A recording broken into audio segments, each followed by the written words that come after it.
A fund entrusted with the wealth of generations must itself be worthy of that trust. That is why this act places governance, transparency, and accountability at its very heart. The Sovereign Wealth Fund will belong not to my administration, but to the Republic of Kenya. It will be managed according to the law, our constitution, and the enduring interests of the Kenyan people. The Act provides for independent professional management, strong parliamentary oversight, and transparent public reporting and robust auditing. Every shilling must be accounted for. Every decision must be guided by prudence. Every investment must be measured by the legacy it leaves for future generations. Ladies and gentlemen, history seldom remembers nations for resources they possessed.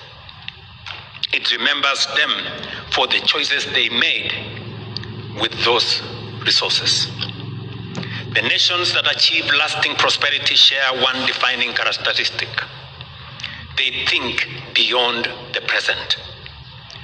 They plan in decades, not election cycles. They build institutions that endure across administrations and across generations. Permit me to express my appreciation that today Kenya chooses. History, as I said, seldom remembers nations for resources they possessed. It remembers them for the choices they made in the use of those resources. The nations that achieve lasting prosperity share one defining characteristic. They think beyond the present. They plan in decades, not in election cycles. And they build institutions that endure beyond administrations and across generations. Permit me to express my appreciation to the National Assembly and the Senate for the diligence, patriotism, and sense of national purpose with which they have passed this legislation.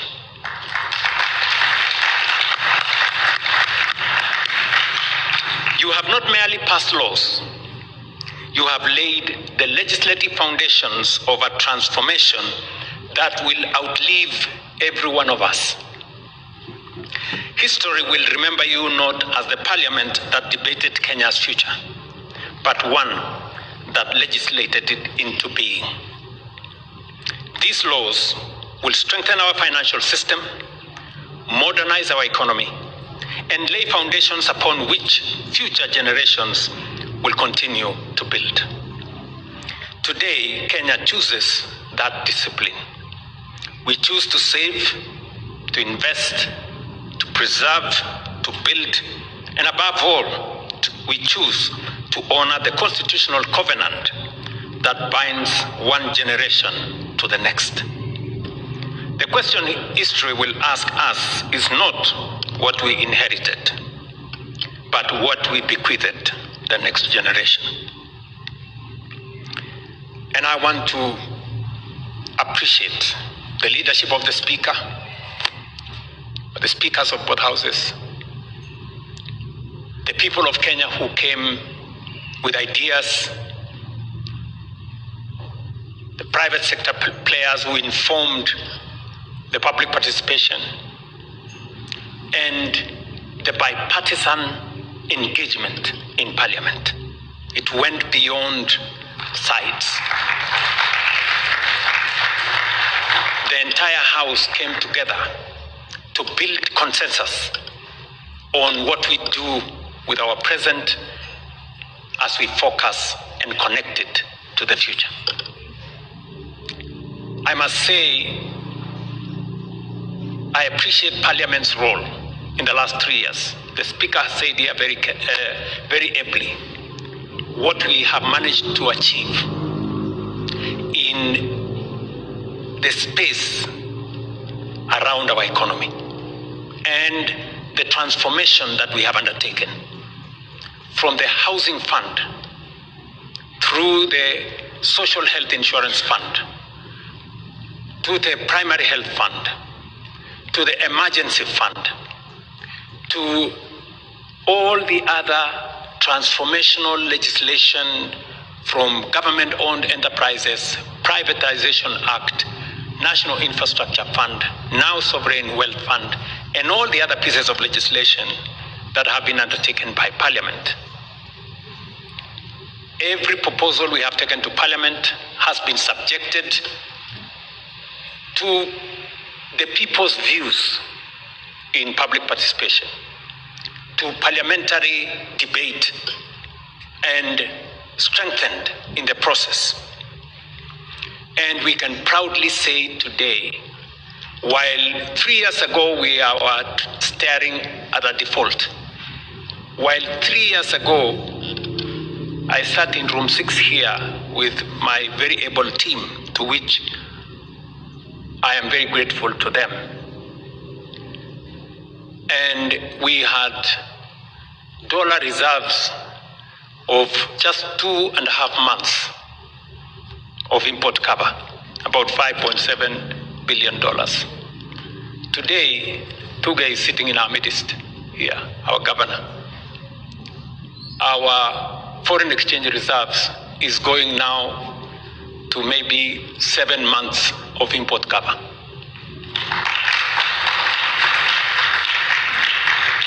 I think just yesterday or the day before, we are almost tripling our foreign exchange reserves in Kenya. That is extraordinary.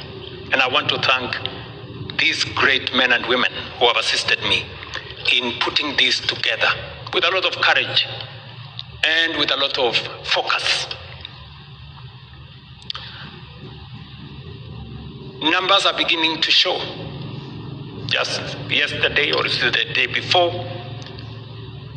UNCTAD released their report, and Kenya has increased its foreign direct investment from $1.5 billion 3 years ago to $3.2 billion today. And we are moving. I have asked the Deputy President to chair the government committee that is going to work with private sector investors and players for what will be one of the largest investments in our country. The investment in the East African oil refinery. A 2.2 trillion shilling investment in our country. And we have already set a date for the groundbreaking, just for your information.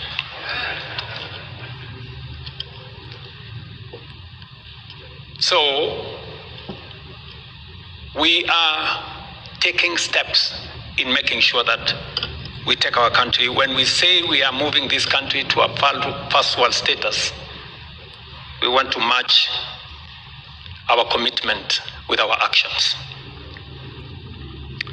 May history record that we honor the trust placed in our generation, not by exhausting our nation's resources, but by preserving, growing, and expanding them. May future generations look upon this moment, and representatives of that future generation are here with us this morning, and say they did not consume our inheritance. They secured it. They did not merely govern for their time, they governed for us as well. God bless you all. God bless Kenya. And I wish you all the very best at this moment. Asanteni sana. And to all our friends who have come here, I know there are many actors my good friend Tatese from TDB Bank here, our good friends from IFC are here, from the World Bank are here, our good friends from ATD are here, all the good people from, I see the new chairman of the Nairobi Stock Exchange or Securities Exchange here, Mr. Mulwa, and the immediate former is here, and many other people who are here. I see many fund managers, I see many pension fund people here, many people from the banks. If there was a moment we are discussing real money, this is the moment. And we are discussing it with the right people. And I am very confident about the economic future of our country. I think the more we pull together, the more we understand what we are doing, listening to all the captains of our financial institutions here, from the pension funds all the way to the banks, it gives me a lot of confidence that we are now in sync, that the future of our nation is not just in the hands of government, it is in the hands of our society. That the private sector is as much part of the discussion about the governance of our country and the future of our country as it is the responsibility and business of every citizen of our republic. That our children, Lynn and Ronnie, representing them here, are also part of the conversation about our country and about our future. It's a very proud moment for me as we take these steps, consequential, historic steps of taking our country to the next level. I see people from the insurance industry and all the other players, and when I listen to what they are saying, deepening the financial markets. I have been to the Nairobi Securities Exchange 5 times, not because I have no work to do. I have been there intentionally to give confidence that we believe in the capital markets as a source, as an alternative source of capital for us to transform our country. I must commend the capital markets. They have helped us fund Talanta Raila Odinga Stadium. They are helping us fund Bomas of Kenya. The creative, and innovative structuring of opportunities for us to be able to undertake some of our very consequential infrastructure projects, from Rironi Mau Summit to all the other programs, has been a partnership between government and the private sector. And I want to commend the private sector for stepping forward, being as courageous as us. Because in the past, the private sector were very shy. Today, we have very bold people. And I want to commend you. I don't take your participation, your partnership for granted. It is making a difference in our country. And this is the kind of collaboration and partnership between private sector actors, banks, pension funds, capital markets, investors, coming together so that we can build a nation. Listen, often the public is stranded with big projects that require funding. And the private sector, on the other side, is always stranded with a lot of money, not knowing where to invest. I am happy that we are now building the ecosystem that enables private sector resources to fund public assets in a win-win outcome. That ecosystem is what is going to make a difference in our country. It is innovative. It builds on all our strengths. What the government can do best, let government do. What the private sector can do best, the private sector should. And that is why it was necessary for us to change the Privatization Act. It was also necessary for us to amend the law on public-private partnerships so that we can get more private sector actors into the public space. I am very happy that this morning we are here. It's a very proud moment for me, and that we are making the right steps, taking our country into the future. I want to give you my assurance that under my administration, we will work with all actors. We will work together in a way that brings the whole nation together. I must thank the political class. I want to commend the Honorable Buru Odinga, now the leader of ODM, for coming together under the broad-based arrangement. Today, John Mbadi is providing leadership that has never been witnessed.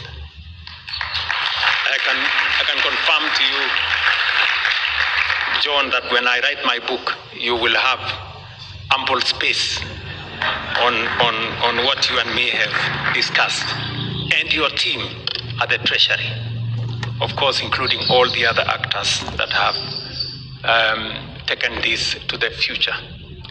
I also must commend the Leader of Majority, who is here, and our members in Parliament, members of the Finance Committee, all the members. They've been, I remember I think it was Wednesday last week, and I was out of the country. I had gone to attend the graduation of my daughter. And discussions in Parliament went up to midnight.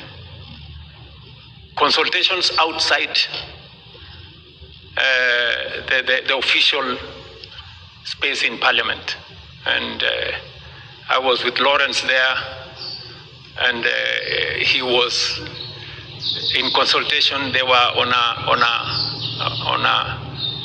a call with Parliament, and finally Parliament came together in a very bipartisan way and said we must move the country forward. I commend them, and thank you very much, Kimani, for your leadership, the chair of our Finance Committee for his leadership, and all the other actors. I don't take it for granted, because I know what it means. We have tried to do this as a country for many years. It has not happened, not because others did not try, not because they didn't want to do it, but it didn't come together. We are privileged that we have managed to bring it together. So thank you very much, and God bless you.